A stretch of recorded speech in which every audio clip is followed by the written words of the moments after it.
Böyük qayıdış çərçivəsində Ağdərə rayonunun Suqovuşan kəndinə növbəti köç olub. Bu mərhələdə 53 ailə olmaqla 185 nəfər keçmiş məcburi köçkün doğma yurduna qovuşub. Onların sevincinə ARB 24-ün əməkdaşları da şərik olublar.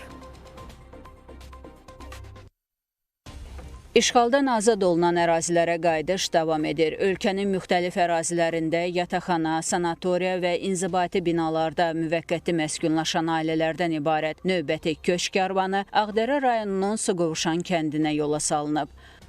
Sevinç həyəcanları var. 32 ildir ki, bu yolu gözləyirik. Bu günümüzdə şükür. Allah şəhidlərimizə rəhmət eləsin, qazilərimizə can sağlığı versin. 33 illik həsrətdən sonra 53 ailə olmaqla 185 nəfər keçmiş məcburi köçkün doğma yurduna qovuşub. Bununla da bugün Ağdərənin Suqovuşan kəndində yaşayacaq sakinlərin sayı 413 nəfərə çatır. Ümumilikdə 126 ailədən söhbət gedir bugünə.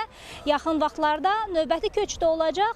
Beləliklə bütövlükdə Suqovuşan kəndinin bu yaşayış massivində, bu qəsəbəsində deməli 180 ailə yaşayacaq.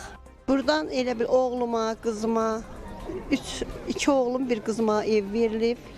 Allah Taala onları xoşbəxt eləsin. Hamısı evlidir, ailəlidir, uşaqlıdır. Onlara ayrı-ayrı verilibdir. Yoldaşımla da mənə bir evladım yanımda, o subaydı deyin. 2 otaqlı verilibdir. Çox gözəl, rahat gəlmişik, baxmışıq, bəyənmişik. Bugün də elə bir gündür ki, həqiqətən də ki, sevincimizin həddi yoxdur. 5-ci bina, birinci blok, 2-ci mənzildən bizə təşkil ediblər. 3 otaqlı ilə bəli, veriblər bizə.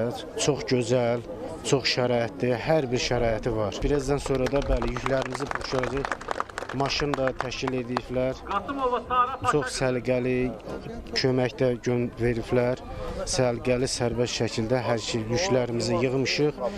Ömürlükdə burada məskunlaşacağıq. Qeyd edək ki, hazırda Qarabağda və Şərqi Zəngəzurda ümumilikdə 40 minə yaxın insan yaşayır.